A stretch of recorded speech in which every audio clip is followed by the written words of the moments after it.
Press the bell icon on the YouTube app and never miss another update. Diwali मनाते हैं।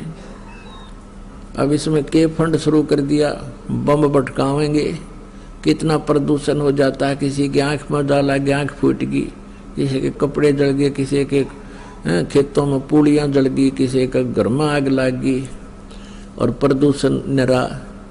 और सारी रात बड़ा है बड़ कोई मरीज है, बीमार है, उसने वो परेशानी रहे। ये कोई खुशी का तरीका है? और फिर उद्देश्य क्या? बिला इस दिन भगवान श्री राम सीता ने लेकर आया था, दिवाली वाले दिन वापस आया था, और वह गई भी तो थी काटी उसने 2 साल पाछे। फिर वो क्यों ना मनाया जिस दिन वह माँ दुखी रही, सारी उम्र तंग पाई। इस एक दिन के दिवाली वाले दिन ने कह दे दिया सीता जी को, आजीवन भटकती रही, एक जंगल में टाइम पास किया, 2 बच्चों को लेकर के रहती थी। रीतियां संतों ने हटाने की चेष्टा की तो अन्य समाज ने उसको लगाने की चेष्टा की, तो जिस कारण से भक्त और संसार के अंदर सदा से ही विरोध बना रहा।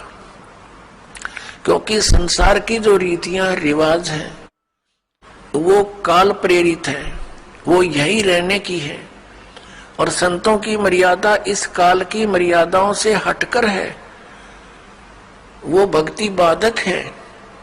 इसलिए अन्य समाज के लोग कहते हैं देखो इन्होंने तो माता ढोकनी भी छोड़ दी, इन्होंने तो बाबा श्याम जी भी नहीं पूज रहे हैं, ये तो ऐसे भी नहीं कर रहे हैं, ये तो दिवाली भी नहीं मना रहे हैं, ये कैसे हो गए हैं, इन तो बट्ठा बैठा दिया। एक भक्त बतावा था, कहने लगा जी आज 10 वर्ष हो गए हमने कोई त्योहार नहीं मना लिया। नाम लिया था उसने उस दिन, फिर वो अपने दुख गिनावा था। कह रहा था जी हमने 10 वर्ष हो गए हमारा त्योहार नहीं मन लिया, ना होली, ना दिवाली, ना तीज, ना कोई अन्य। क्या कारण? कि हमारा परिवार है, कभी तो हमारे घर में कोई खुद जवान भाई की मृत्यु हो जाती है, 1 वर्ष उसकी चिंता पूरी होती है, तब तक दूसरा कोई रिश्तेदार निकट में, जैसे बहन का पति मर गया, फिर त्योहार मने नहीं, फिर कोई बिल्कुल साथ में का केताऊ का मर गया जवान, फिर ऐसे फिर लड़का मर गया। 10 वर्ष हो गया हमने त्योहार नहीं मना लिया। तो फिर इन त्योहारों को किस लिए मनाते हैं?